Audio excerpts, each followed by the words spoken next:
Hey, how's y'all doing, everybody? Again, this is your host, Mr. Blows Your Minds, and welcome to the most hated show in the black corner of YouTube. We've been in the business since 2012. First and foremost, want to say what's good to my fam, my subscribers, my day ones, what's good, fam, and my new ones. Welcome to Black Minds News Report family. Passerbys, if you happen to pass by due to the thumbnail or maybe the simple fact that you like the title in itself, we always got a grand opening. Go down the aisle, see some things that you happen to see that you might like, happen to see something that make you feel some kind of way. Remember, the motto of my show is the truth don't need no partner. Today's date is September the 23rd, 2020. And everybody has been anticipating what has gone down in Louisville, Kentucky as to the grand jury's investigation as to whether they were going to move forward. And today, the decision was made. The Cameron came out as the Attorney General. For those who didn't hear that, but before I get into that, this case has, when we talk about the origins, going back to March 13th, 2020, when many of us seen the videos and heard the story of what took place that night on a supposedly no-knock warrant on a soft target that end up taking the life of Breonna Taylor. Several stories prior to her. Matter of fact, her being in between the Ahmaud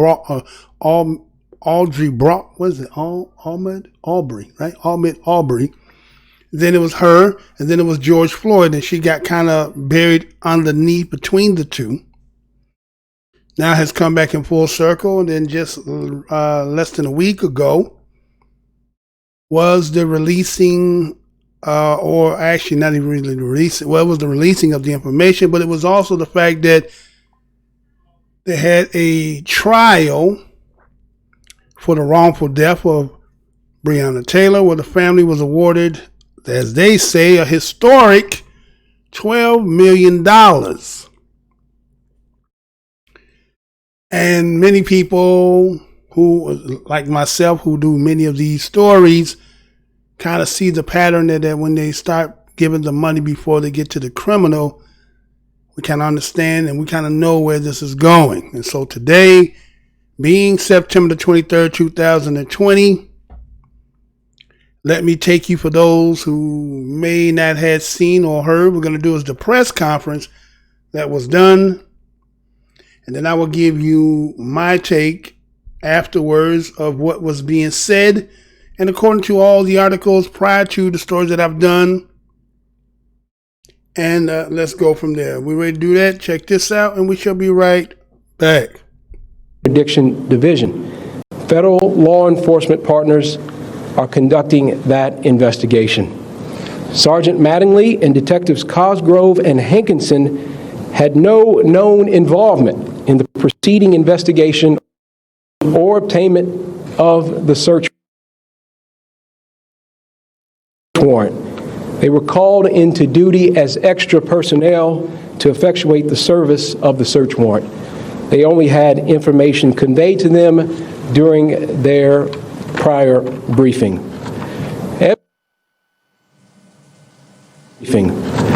Evidence shows that officers both knocked and announced their presence at the apartment.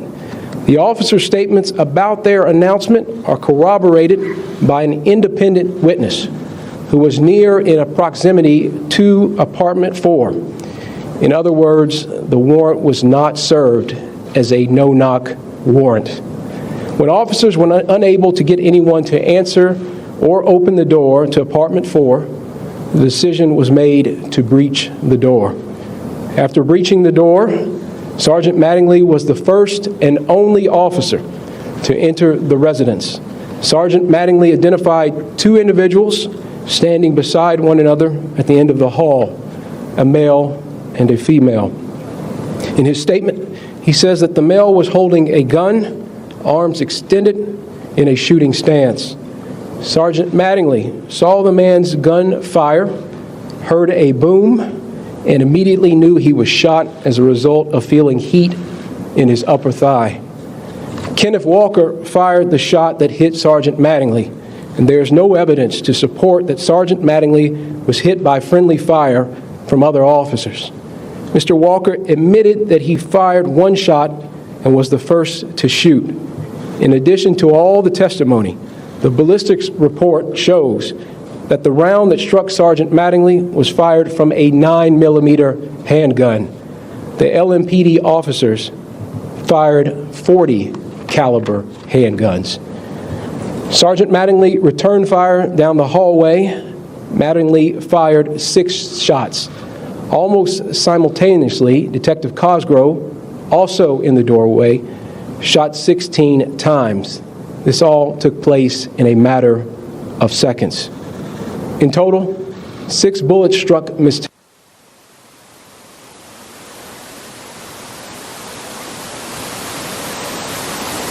the bedroom window.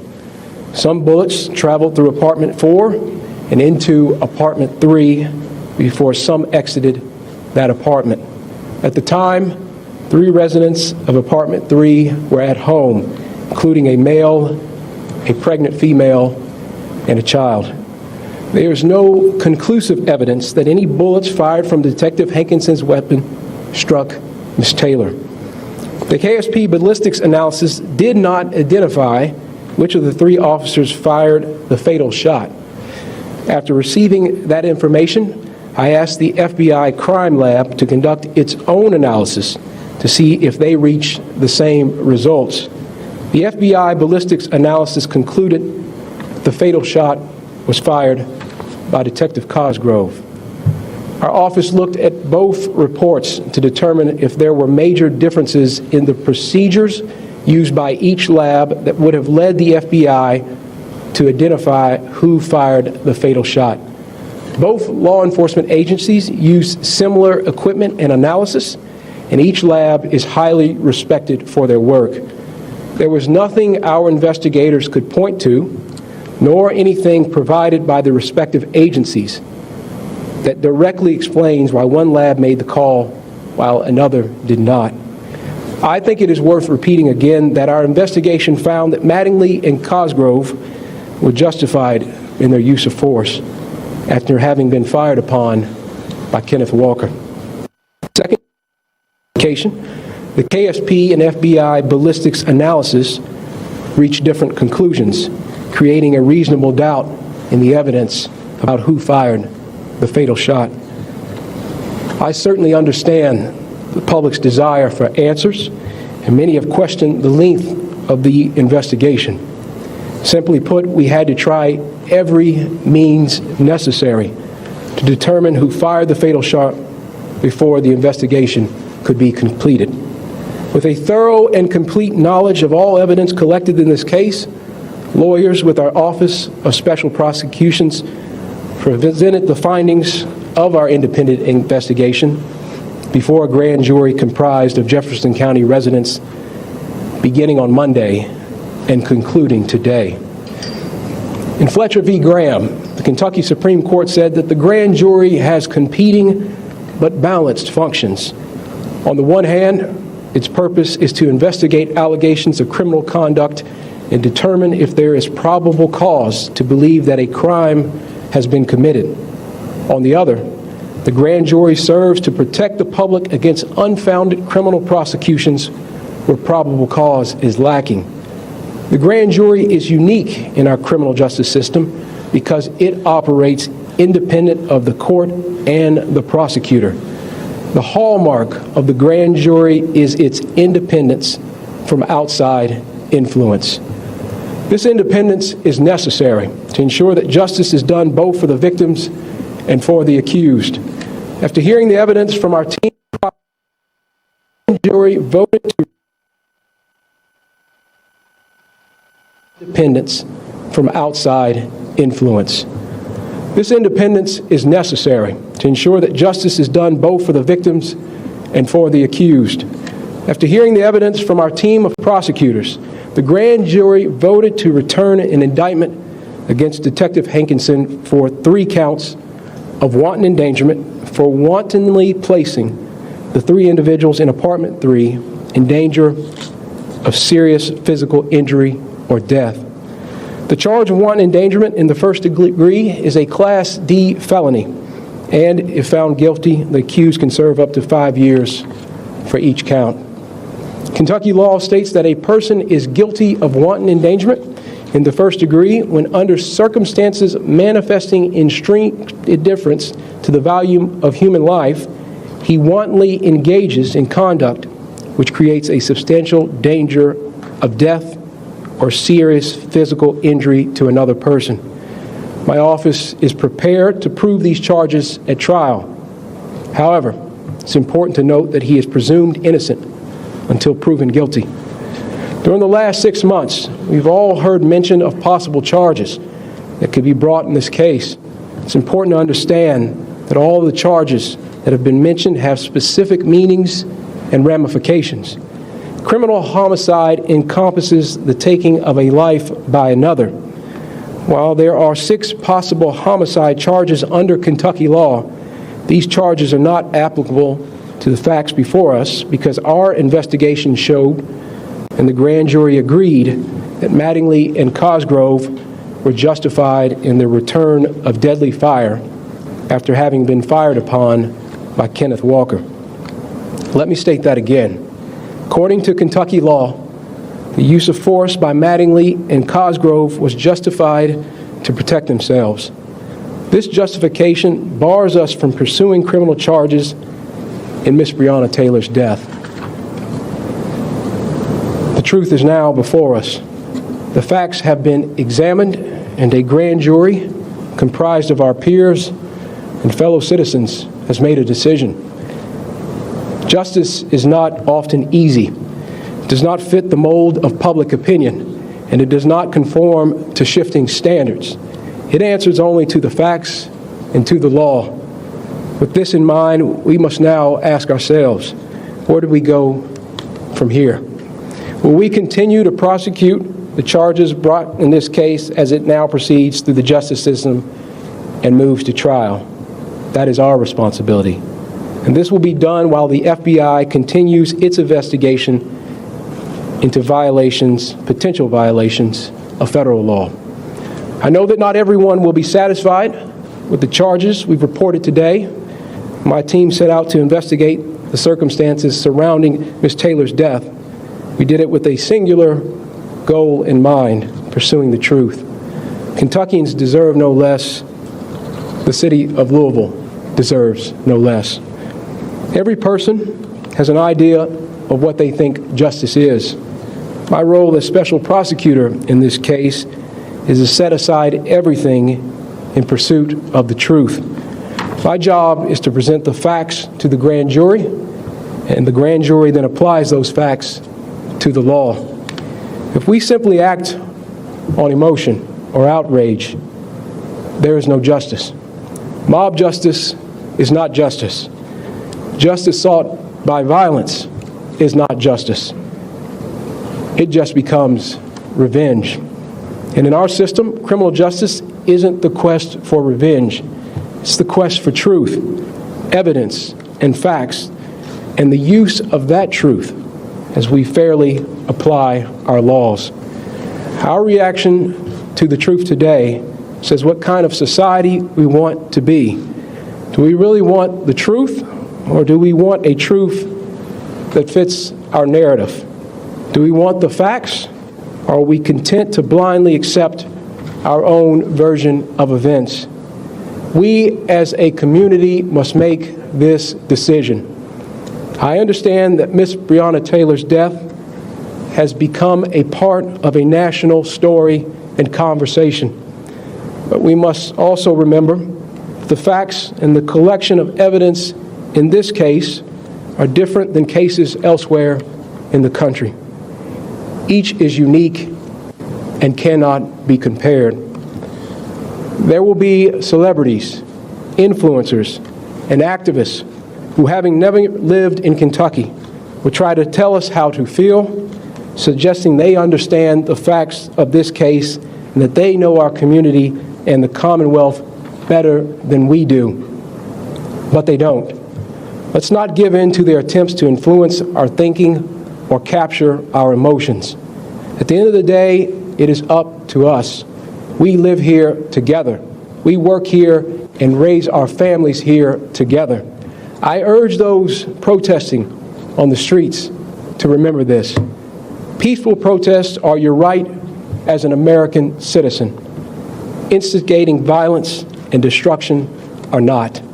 I've spoken with both Mayor Fisher and Governor Beshears in the days leading up to this announcement, and I urge them to do what is necessary to maintain law and order and to protect our cities and our people.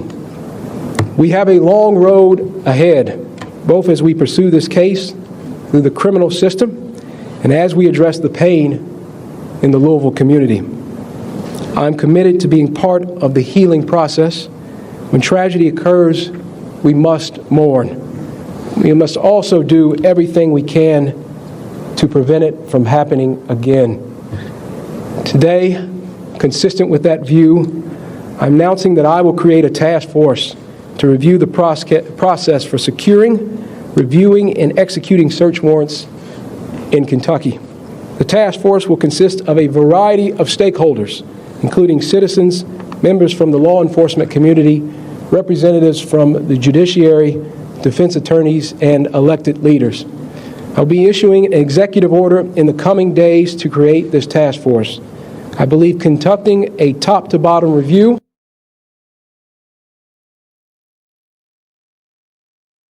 of the search warrant process is necessary to determine if changes are required and establish best practices.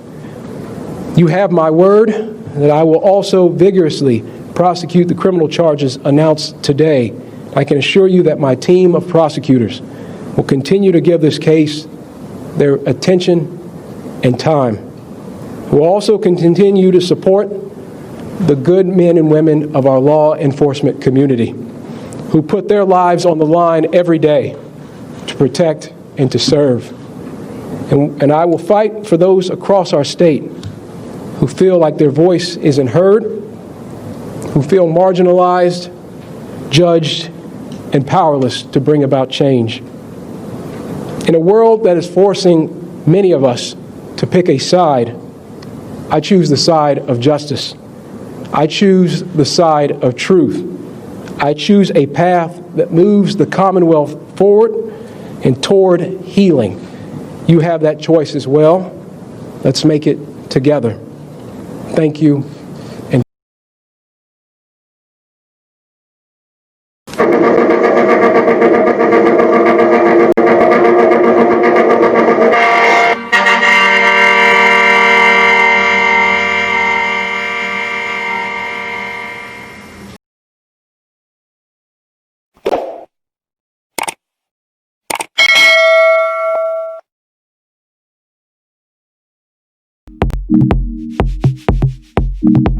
All right, so we are black.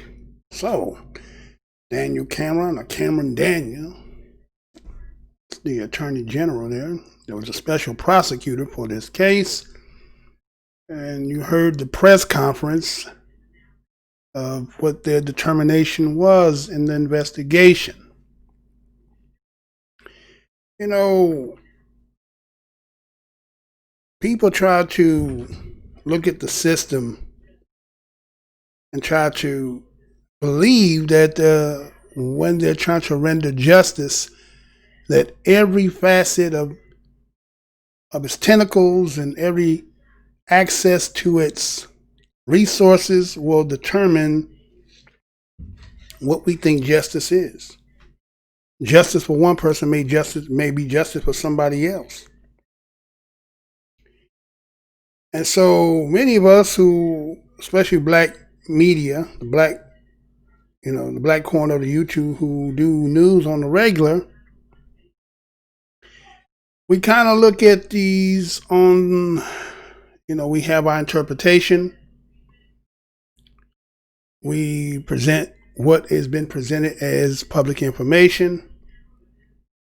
And we try to come from a perspective that we, as being Black Americans descended of slavery, and how the system being what it is when it comes towards us. And so what we see once again, as they say, the same old suit, just reheated. What do you mean by that, Mr. Blows Your Mind? Well, what I mean is this. Once we've seen that the $12 million was going to be given to the family, and then they were starting to announce several days starting from Monday that they was getting preparation to board up the downtown areas, the buildings and so forth. Many of us kind of already had that feeling of what was going to take place. Now, some people might have heard what they thought they heard and think that somehow that what you thought you heard was some justice being rendered. But once I break down what has just been said, you might think twice about what you felt. So you heard originally he talks about the two officers who were with Hankerson, and that he specifies that they had nothing to do with the search warrant. Now, it wasn't my system that there's times you heard in that interview or the press conference that there was an interruption, that you didn't hear anything. No, this was the so-called transparency of the system, is trying to make sure that you understood everything that is being related. No, that is somebody who thinks that this particular part that is about to be said, they didn't want this to be considered general public information. So you did hear he said that two officers with Hankerson had nothing to do with the search warrant. Now, why would he say that? Is because if you're an avid watcher here on Black Minds News, we had did the story when it talked about in the articles that presented about how they obtained getting the search warrant, which we end up calling a no-knock warrant, and what was presented to in order for them to get that signed by the judge and what information had to be relayed. And so we know that somehow Hankerson had something to do with that, right? That certain information was presented talking about, remember, about packages being sent there by the boyfriend, right? Remember that? About the packages. And that even in the reports and the articles that I had covered, even the postmaster said he himself knew nothing about. In his inquiry to find, he found nothing in it. And that there was also another department that also was inquiring. So there's two scenarios happening at the same time here. Okay? And that these officers that is going to be with him were just extra officers who were called for what those who have watched the show over here, remember they talked about her, Breonna Taylor, it was a soft target, right? They just was going to inquire with the search warrant to present to her so that they could search the facility to find the so-called packages. So to have as many officers that they had that night, and what ended up happening and end up being the cause to getting to Breonna Taylor's death, we see what the determination ended up saying who actually is the cause here. And so these two officers who were there were only briefed on the information. They were only going on orders, whatever was told to them. Okay? And so you heard him talk about so-called evidence that showed, remember the whole thing was about, there's a question as to whether they knocked and announced who they were. We heard what Kenneth Walker said, because remember, Breonna Taylor can't say her side. But Kenneth Walker said they were in the bed.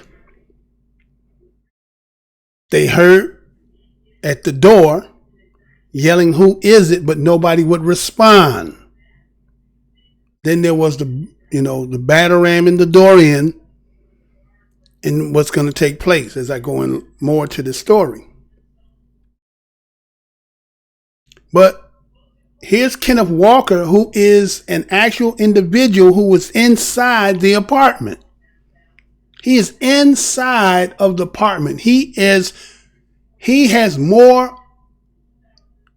should have more credibility than somebody who you said that is actually going to give credibility that the officers, what they said was factual. Because now what you're saying is this,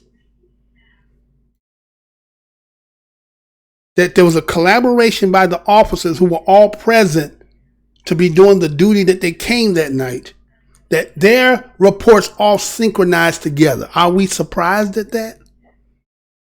Right? Are we surprised at that?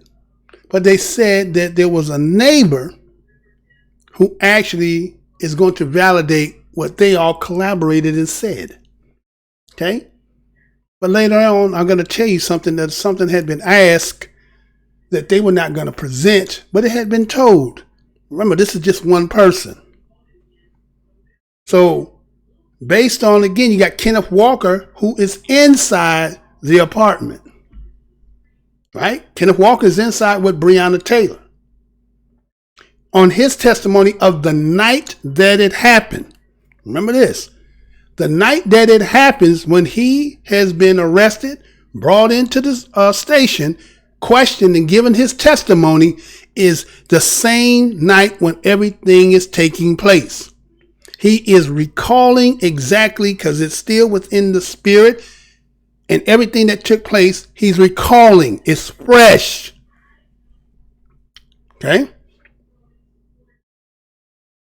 And that this person who is going to give the witness what the police say is a person who is going to be where? In their apartment, who might be hearing what is going on outside. But does that give the credibility about what is being heard inside?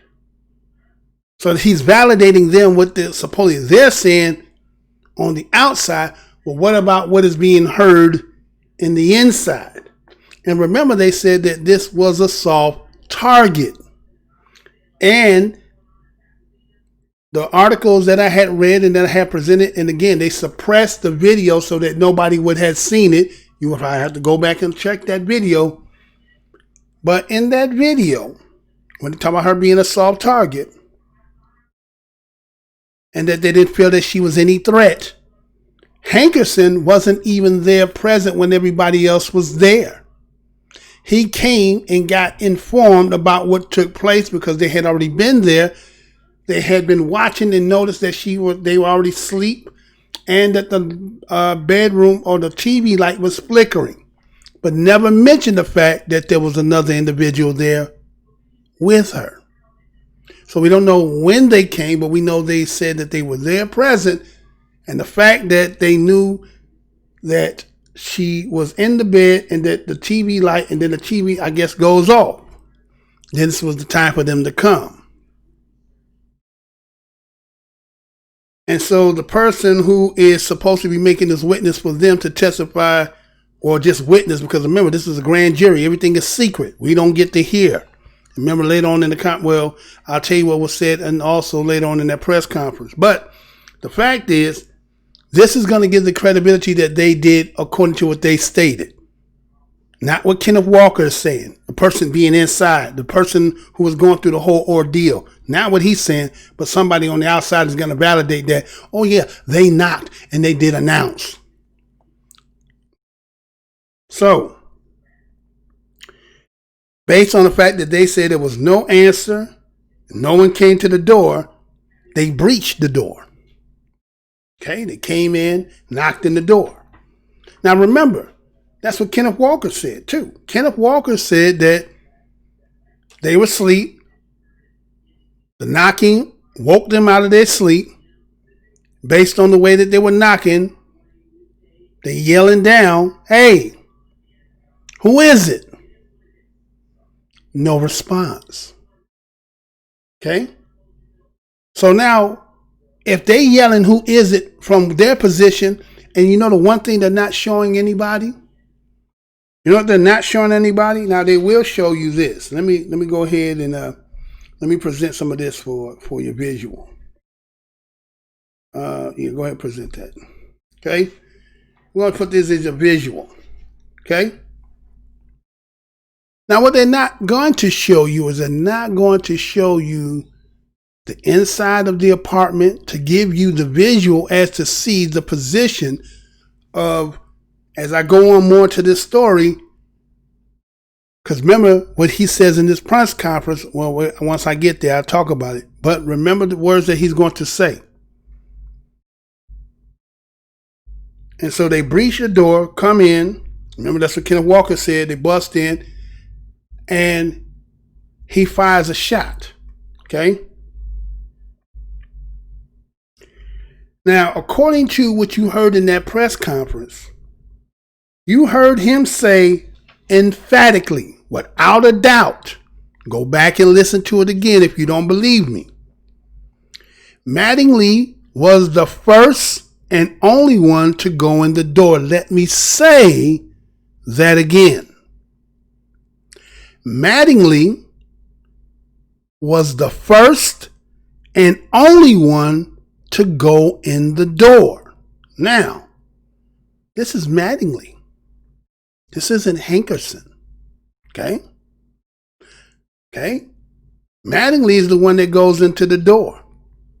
Then he gives you the play-by-play as to what Mattingly said, and he said in his report. He said that Mattingly said he's seen two individuals standing at the end of the hallway. Let me say that again. Mattingly said it's known that Mattingly is the first and the only one to go in the door. This is when them breaching and breaking in, right?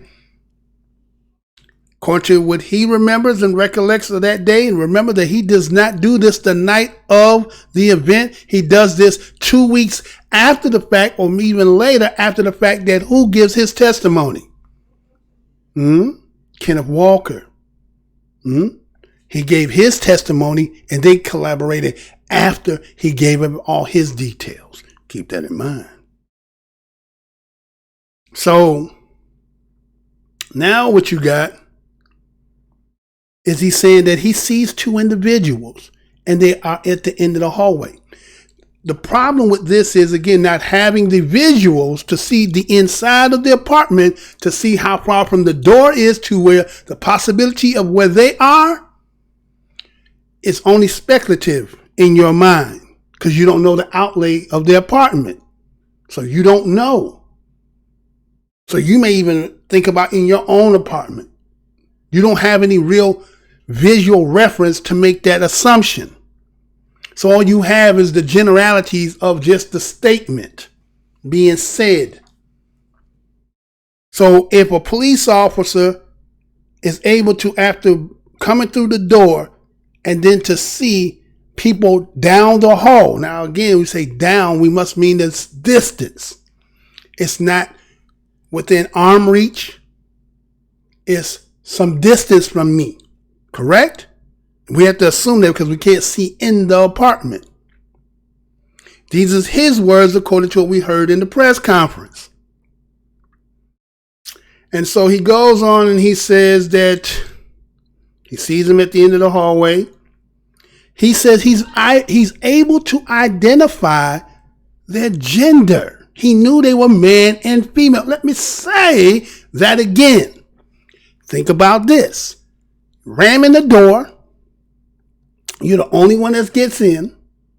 You get in. You see two individuals at the end of a hallway. You're able to identify gender automatically, male and female.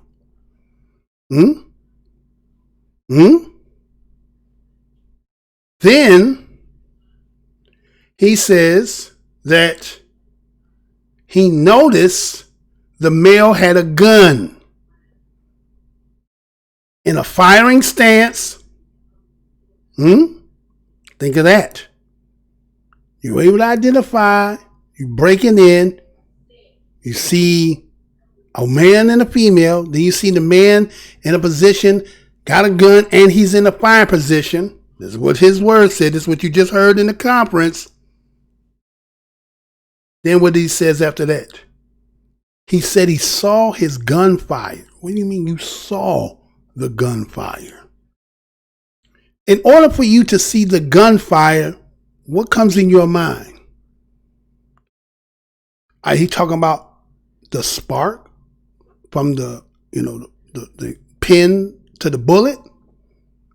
So is that somebody that's in light or is that somebody in dark? Let me say that again. He says, remember, he comes through the door, breaches through the door, comes in. He's the only one of the officers to come into the apartment. He can identify right away there's two individuals down the hallway. He can also tell the fact that it's a male and a female. Then he noticed that the man has a gun in his hand and gets into a stance to start firing. Then the next thing he says what? He saw the gunfire. He heard a boom. He felt the heat of his upper thigh. Think about that. This is a police. This is a cop who knows he's already coming in. How come he's not getting off a shot first? How is not the police getting a shot off first? You're able to see so much, and this has to be in uncalculable time to come through a door. How are you not? Okay, you coming in. You think it's a drug bust, so you already geeked up because you're thinking, okay, but in your testimony, it was a soft target. So again, y'all actually doing too much. But you were able to come in, see two individuals down the hall, identify male and female. Notice he got a gun in his hand and get into a firing stand. You can see the gun spark, you heard the boom. So you see a spark, you hear the boom, and then you feel the heat in your upper thigh. Okay? This is what you just heard him say.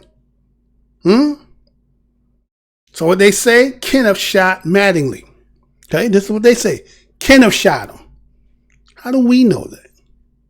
Oh, because you told us he shot him, right? He told you he shot him, right? Because why they say there was no evidence that he was hit by friendly fire by the other officers. How do we know that? All we know is what you say, right? Okay, even you know what they'll do. They'll start telling you, oh, the department, this and that. But that doesn't necessarily mean that that's so. I mean, then, think about that. Kenneth Walker has to be very good with a gun to only be shooting one fire and pop the cop that's coming in through his door and pop him dead in his leg. He already coming with gun drawn. This boy back. This is a Western. This is that Sunday Western stuff you see on Quick Draw McGraw. You get what I'm saying? I don't know. Did it happen? Did it not happen? Because again, Kenneth Walker said what he said, right? And so they say the fact that Walker admit he shot one, right? So by him stating the fact that he shot, they say that he shot first. Let me say that again. The fact that Kenneth Walker admitted that he did shoot a warning shot, but they say the warning shot Mattingly. Now they're setting the proceeding to say that Kenneth Walker's shooting first. Okay? That's what they saying, right? Only one knows the truth. Again, remember, there's three sides to the truth. There's your side, there's the other side, and then there's the truth. Right? Then they say the fact that all the testimony, the ballistic reports, say that a 9mm shot Mattingly. Wait. The reports, the testimony, where are the doctor statements that said that what bullet did they extract from Mattingly? Reports, man, anybody who knows anything about that, like a team, uniform. We all gonna collaborate. But what did the doctor say? What did the doctor who treated Mattingly, where's his report? What did his determination of what he extracted, if there was even one? Because I'm still trying to figure out, okay, let's say if this is true.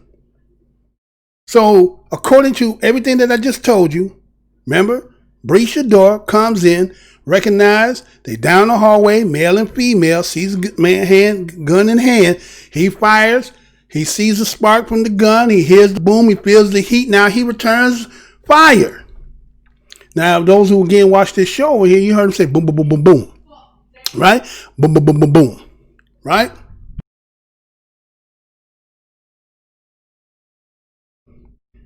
Right? And so he said boom, boom, boom, boom, boom. So he said he let off 4 shots, right? Okay. And he said 4, but they come to determine that he shot 6 shots. 6 shots that Mattingly let off.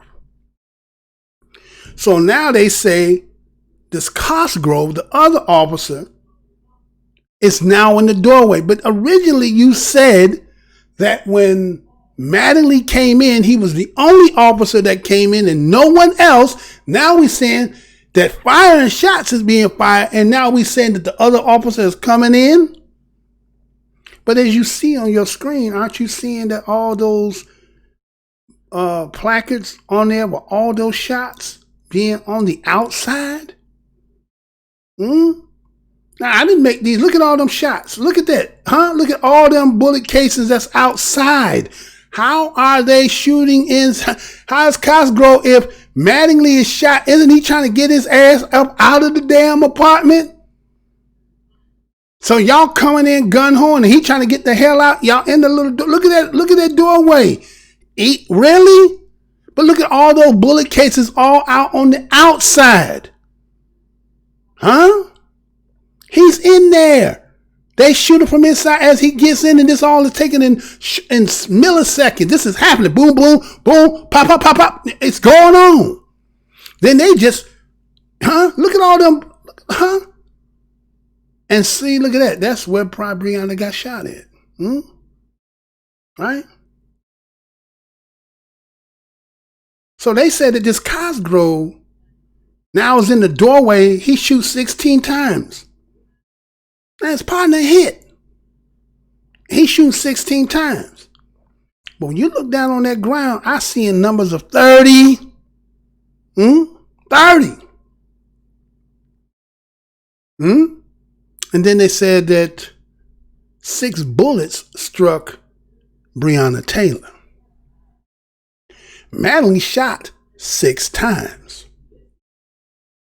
What you think probably more like truthful? The 6 shot that Mattingly shot? They trying to tell us that somebody else is shooting Breonna. How? Look at this, man. Look at what you see on your screen.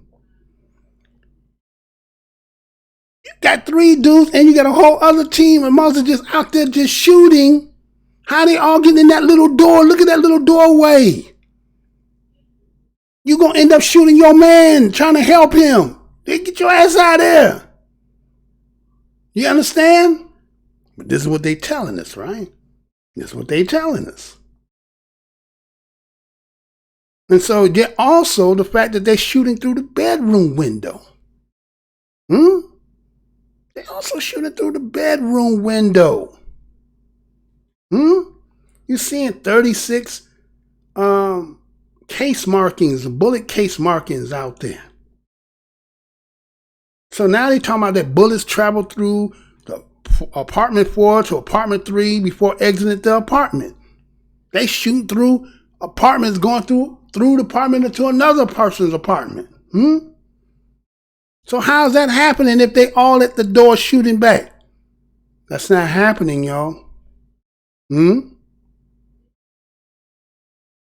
so what they say is that there's 3 residents that's at home. And they were at home at the time of this place where they're shooting. There's a male, a female who's pregnant, and a child. And so you heard him say the fact, take a break and come back. Yeah, take one, come back.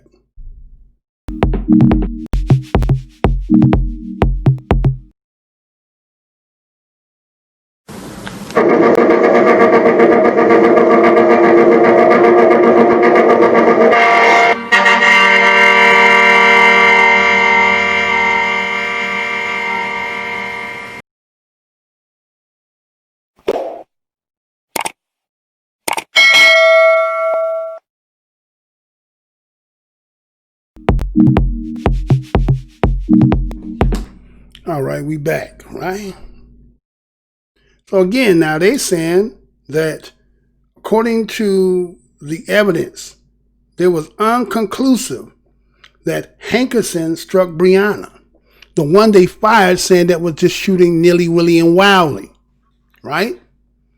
So if Hankerson is the one shooting just wildly, all them shots you probably see outside, that's probably his cases, right?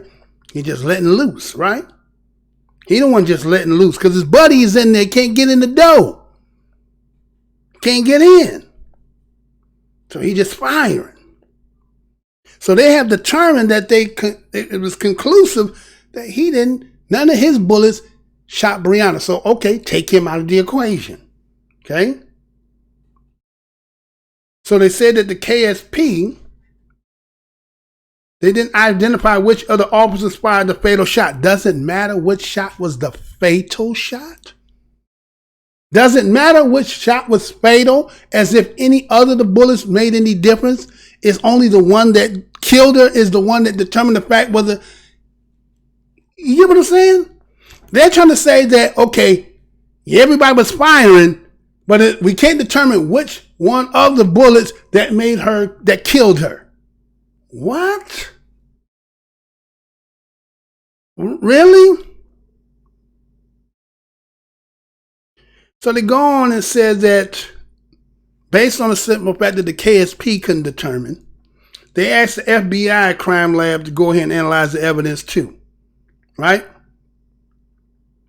Now, here it was that the KSP couldn't make a determination to figure out which bullet was the fatal bullet. I don't know why you need to figure out which fatal bullet. All you needed to know which gun or whose gun was the one that you found bullets in her. So y'all mean to tell me 3 people that you got at the scene who were wildly shooting, and you do say something in the conference, right, which I'll get to, but ain't no identifying of the bullets of which ones that you found when you made the autopsy on Breonna Taylor? There was none? There was none. But yet the FBI, when it went through its crime lab to analyze, they came to determine that the fact that it was COSGROVE bullets who the ones that killed Breonna. Why did they say that? And why did the KSP say undetermined, unconclusive? Because why? You have 2 different, right, determinations that we can't actually substantiate. And so you heard that this Cameron said that they had to look at both lab analysts to see if the determination was by the same process or similar equipment. What matter? What do I expect that the police station of Kentucky have the same equipment as the FBI? Am I not to think that the FBI don't have more sophistication than just the police station? So if you as the police station can't determine, I'd be damned if I bet my money that I'm pretty sure that when it comes to, when they talk about all this, everybody talking about defunding the police and all that, they ain't no defunding the FBI. And you know they got the latest and most technological part to it. So if they came to determine and specify and said COSGROVE is the one that did this, then the KSP, why you didn't determine it? Could it be conflict of interest? Maybe, maybe not. Maybe your equipment. Because they said they were looking to see if it was the same process, similar equipment. And then they were puzzled. Well, why would y'all both have the different result? Well, maybe there's a conflict of interest. somebody worked there. I'm cool with somebody here. You know what I'm saying? And so we got two different determinations. Just like when you go back and look at the George Floyd situation when they did the autopsy. Remember, Minnesota decided they did theirs, like the KSP, and they determined that he didn't die from that. But then they went and got the expert of autopsy to do it, and they determined that he was. Same thing seemed like the same MO right here.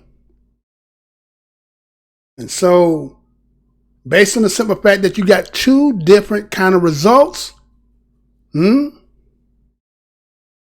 so this allows them to say that Mattingly and COSGROVE were justified in use of force because you have two undetermined to specify.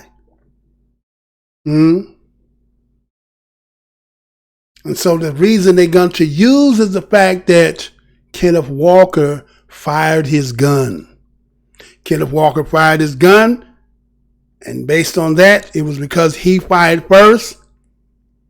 Again, just like those when I did the Trayvon Martin 3-minute mystery, where I tell you that the way that they try to do the whole case was based on the fact that Zimmerman was in the right.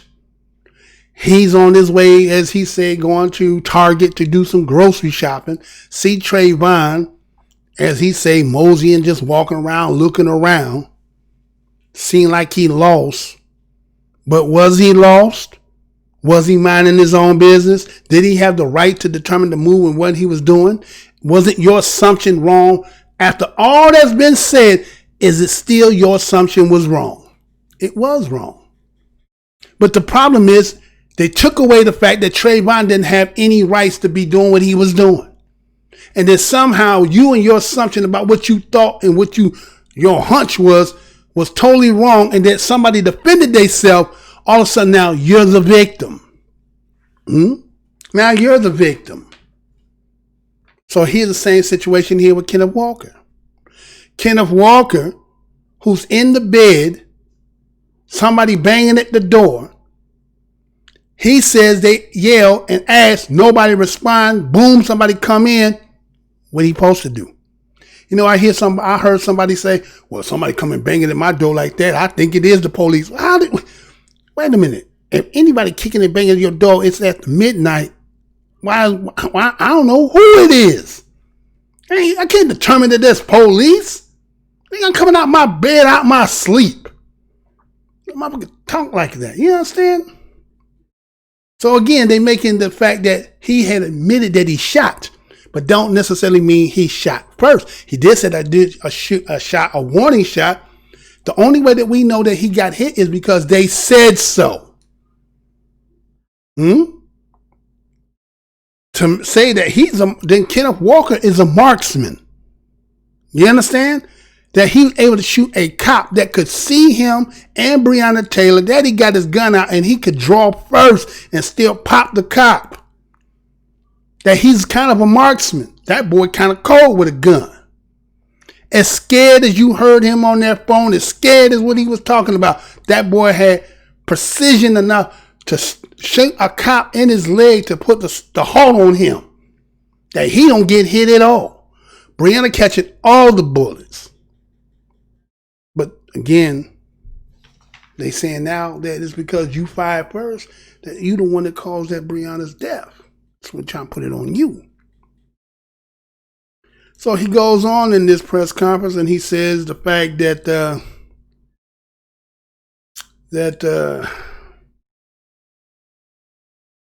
it was because of the KSP and the FBI having two different results, creating a reasonable doubt about who fired first shot. Ain't that something? Because the KSP did not make a determination as to what their findings of who shot Breonna. And the FBI said that it was COSGROVE. If the bullets would have said COSGROVE and the other one, then guess who shot first? That's what he said in the conference there. So they said that it was the grand jury. So now we're going to rely on the grand jury. It is the grand jury. The grand jury. See, we're grand jury, right? So this grand jury, again, court before court. Oh, it's independent. It has nothing to do with the judicial system. It's independent. So this is to sell you in your mind that they don't have any horse in the race. They're unbiased. Every time we've seen that grand jury, man, we have not seen anything go forward. That's why they pull that card out every time, don't they? Okay? So we see that the grand jury is determined that they want to charge 3 counts of wanton endangerment, first degree. Get up 5 years, up to 5 years and 10,000 fine. But the only reason what they charging is nothing to do with Breonna. They've been exonerated for that. They're talking about the fact that the 3 individuals in their apartment, the man, the pregnant woman, and child, is where they are only going to charge. Can you believe that after all that?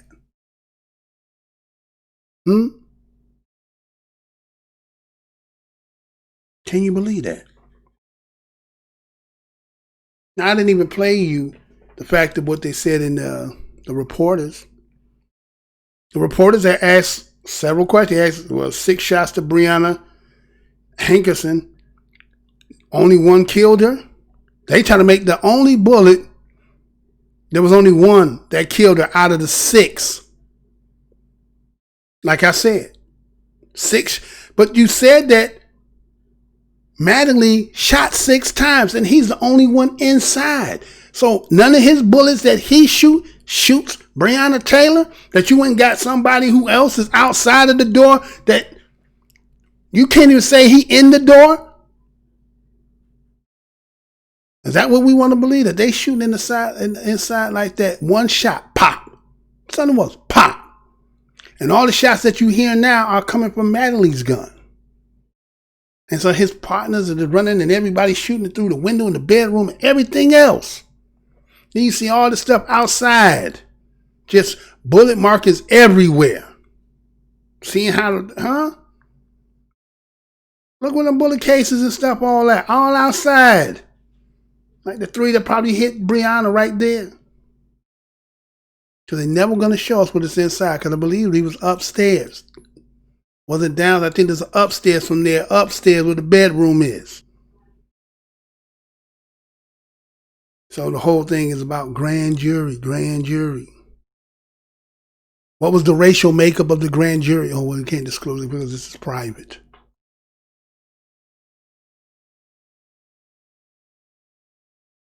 So they even said that they didn't even have, now here it was the HANKERSON, the one that's some of this wanton shooting that's going firing wildly, but nothing conclusive to say that his bullets hit Breonna. You're going to say he's shooting wildly and that he could have killed some neighbors, but he's shooting at, is he shooting at Breonna at all? Is he anywhere in the apartment? And whose bullet has hit Breonna? We're talking about the fatal bullet. Whose bullet hit her? You mean to tell me a dude shooting, staying in the hallway, so did he leave Breonna? Or anyway, man, whatever, right? So there's one more part in there. And they talked about, did the officers knock or not, and what was the evidence? The officer's statement, who were there,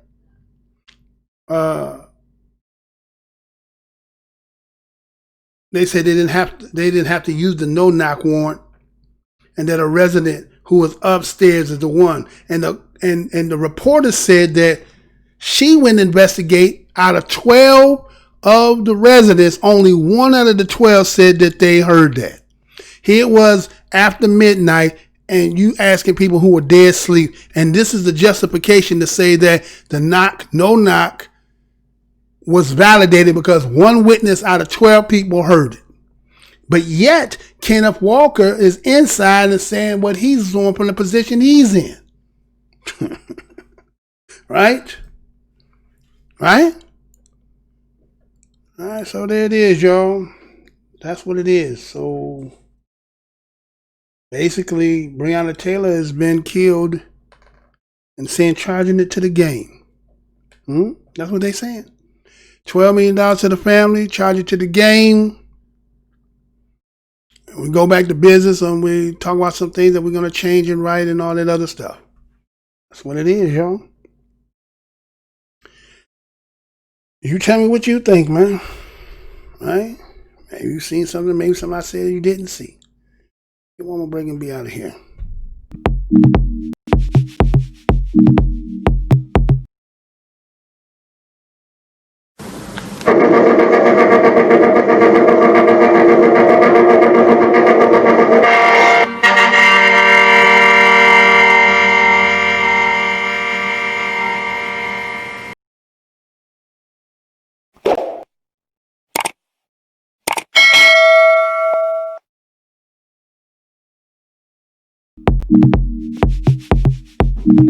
All right, we are black. So again, I want to thank each and every one of you for clicking on the video. Subscribe, share, comment, say, hey, Mr. Blue Man, I think you're full of shit. Whatever it is that you feel to do, we are EEOC over here. We do not block and do none of that stuff, but you all entitled to your opinion, just as well as we do what we do over here. We do have another channel that you can go over to BLAK, that's Black Minds TV. BLAKMINDZ TV. Help me to get that channel to 1,000. Some of y'all been going over there. I like to preach. I appreciate each and every one of you for doing that. That's how you can help contribute over here. And again, you know, everybody say about transparency and that there's no bias in the law and that justice has been served and that we don't want people to influence and try to change the fact of what we know what it is. But again, a square peg gonna square with a square peg, but a round hole and square peg just don't fit no matter what kind of truth you try to tell it and make it. So I guess if they okay with it and cool, we have to accept it and be okay with it as well. If the family took it and did, that was a deal that was made and they was okay with it, then who are we to complain? We just see what it was. We see what it is. So again, until the next show, y'all, you know we're going to see over here. To the next show.